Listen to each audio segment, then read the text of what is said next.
حضرت نبی کریم صلی اللہ علیہ وسلم کے والد کا نام عبداللہ اور والدہ کا نام آمنہ تھا۔ حضرت عبداللہ بچپن سے ہی عالی ہمت، دلیر اور شکار کے شوقین تھے، اس لیے وقت کا اکثر حصہ جنگل کی جھاڑیوں اور ریگستانی لقودک میدانوں میں تنہا گزر جاتا تھا۔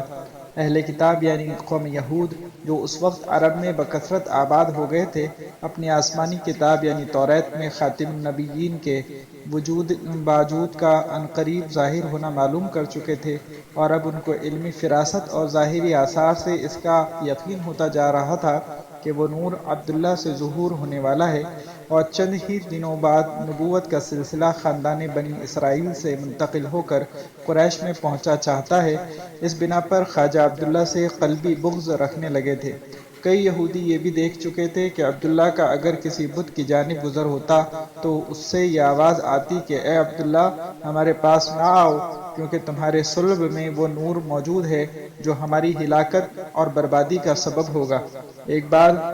چند حسد کرنے والے یہودیوں نے مشورہ کیا کہ جس طرح بن پڑے عبداللہ کو قتل کر ڈالو، اور بہتر ہو کہ عبداللہ کا خون کسی ریگستان میں اس وقت بہایا جائے جب کہ وہ شکار کھیلنے تنہا کسی جنگل میں ہوں، تاکہ قاتل کا پتہ نہ چلنے پر قصاص کا کوئی مدعا علیہ بھی نہ بن سکے۔ چنانچہ عین اس وقت جب کہ عبداللہ تنہا جنگل میں شکار کھیل رہے تھے، اچانک کچھ یہودیوں نے تلواریں لٹکائے ہوئے شکارگاہ میں آ پہنچے، اور وہب بن عبد مناف یعنی آمنہ خاتون کے باپ بھی اتفاق سے اسی جنگل میں آئے ہوئے تھے، اور عبداللہ سے کچھ فاصلے پر کھڑے ہوئے دشمن یہودیوں کے بے جا حملے دیکھ رہے تھے۔ انہوں نے دیکھا کہ یہودی عبداللہ پر ننگی تلواروں کی وار کرتے ہیں، اور عبداللہ کے مددگار چند سوار کھڑے ہوئے جفاکش ظالم یہودیوں کے وار کو روک دیتے ہیں، مگر ان سواروں کی پوشاک اور لباس کچھ اس قسم کا انوکھا تھا جس کو دنیا کے لباس سے کوئی مناسبت نہیں۔ ان غیبی سواروں کا عالم یہ تھا کہ دشمن قتل کا منصوبہ سوچ کر جس طرف آتے اسی جانب ان سواروں کے رخ ہو جاتے، اور بے باک ستمگاروں کو عبداللہ کے قتل کر ڈالنے کا کوئی پہلو ہاتھ ہی نہیں آتا تھا۔ ہر چند کے یہودیوں نے اپنا خیال پورا کرنے کی انتہائی کوشش کی، مگر کامیابی نہ ہوئی۔ تھوڑی دیر میں وہ یہودی پس پا ہو کر خائب و خاسر واپس ہوئے، اور غیبی سواروں نے اپنے آپ کو غائب کر لیا، اور عبداللہ صحیح سلامت شکارگاہ سے لوٹ چلے۔ وہب بن عبد مناف یہ حیرت انگیز معاملہ دیکھ کر گھر آئے اور اپنی بیوی سے قصہ بیان کیا، اور یہ بھی کہہ دیا کہ میرے خیال میں پیاری بیٹی آمنہ کو عبداللہ سے بہتر شوہر نہیں مل سکتا، اس لیے اگر عبد المطلب راضی ہو جائیں تو میں بے شک عبداللہ کے ساتھ آمنہ کا نکاح کر دوں گا۔ آمنہ بنت وہب شرف، حسب و نسب میں ممتاز اور حسن و جمال میں شہرۂ آفاق تھی۔ فوراً ہی ایک عورت کی وساطت سے عبد المطلب کو آمنہ کے پیغام دینے کی بابت رائے دی گئی، اور گویا طے کر دیا گیا کہ عبداللہ کا نکاح آمنہ بنت وہب سے ہو۔ عبد المطلب بھی آمنہ کے محمودہ خصائل اور شرافت و حسن ظاہری و معنوی کا شہرہ سن چکے تھے، اور خوب جانتے تھے کہ مجھ کو آمنہ سے بہتر عبداللہ کے لیے دوسری بہو نہیں مل سکتی، اس لیے بلا تاخیر عبداللہ کے نکاح کا پیغام وہب بن عبد مناف کو دے دیا، اور دونوں طرف سے بات پکی ہو جانے پر وہ مبارک گھڑی آئی کہ عبداللہ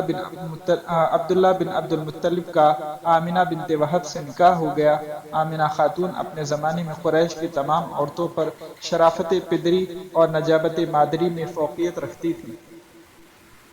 رسول اللہ صلی اللہ علیہ وسلم کے والدین کو بہت دن جینا نصیب نہیں ہوا۔ آپ اپنے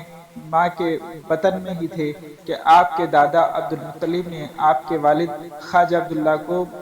بغرض تجارت ملک شام یعنی سیریا کی جانب روانہ کیا، لیکن افسوس خواجہ عبداللہ نے 25 برس اور کئی مہینے کی عین شباب خیز عمر میں ہی مدینے پہنچ کر انتقال کر گئے، اور اس احاطے میں مدفون ہوئے جہاں آپ کے ننیال کے لوگ مدفون تھے۔ رسول اللہ صلی اللہ علیہ وسلم 6 سال کے ہوئے کہ آمنہ خاتون نے اپنے خسر عبد المطلب سے چند روز کے لیے اپنے میکے قبیلہ بنی نجار میں جانے کی اجازت لی، اور ایمن کو اپنے ساتھ لے کر رسول اللہ صلی اللہ علیہ وسلم کے ساتھ مدینہ پہنچی۔ آمنہ خاتون مدینے میں 1 ماہ ٹھہر کر مکے واپس ہو رہی تھی کہ راستے میں ایک جگہ بدان کے قریب ابوا مقام میں انتقال کر گئیں اور وہیں دفن کی گئیں، اور سیدنا حضرت محمد صلی اللہ علیہ وسلم کو آپ کی دایا ام ایمن مکے لے کر آئیں۔ آپ کو والدین کے کنار عاطفت میں جو بچپن کی ایک بڑی نعمت ہوتی ہے، تربیت پانے کا اتفاق نہ ہوا، کیونکہ 6 سال کے ختم ہونے سے پہلے آپ بے ماں کی بھی ہو گئے۔ بعض لوگ رسول اللہ صلی اللہ علیہ وسلم کے والدین کے ایمان کے متعلق سوال کیا کرتے ہیں کہ آیا وہ دونوں مسلمان تھے یا نہیں، جبکہ اس مسئلے میں بہتر یہی ہے کہ توقف کیا جائے اور زبان سے کچھ نہ کہا جائے، کیونکہ علماء محققین کے نزدیک اس مسئلے میں اختلاف ہے۔ بعض کا کہنا ہے کہ آپ صلی اللہ علیہ وسلم کے والدین ایمان نہیں لائے تھے، اور بعض کا کہنا ہے کہ وہ دونوں ایمان لے آئے تھے۔ دلیل دونوں کے پاس موجود ہے، اس لیے سلامتی اسی میں ہے کہ بلا وجہ لب کشائی کے بجائے خاموشی اختیار کی جائے، اس لیے کہ ایک تو یہ مسئلہ عقیدے سے تعلق نہیں رکھتا اور نہ عمل سے، اور دوسرا وہ زمانہ فترہ کی بات ہے، یعنی اس وقت رسول اللہ صلی اللہ علیہ وسلم کی بعثت نہیں ہوئی تھی۔ حکیم الامت حضرت مولانا اشرف علی تھانوی نور اللہ مرقدہ کا بھی توقف یعنی اس معاملے میں خاموش رہنے کا ہی فتویٰ ہے۔ تفصیل کے لیے دیکھیے امداد الفتاویٰ جلد نمبر 5۔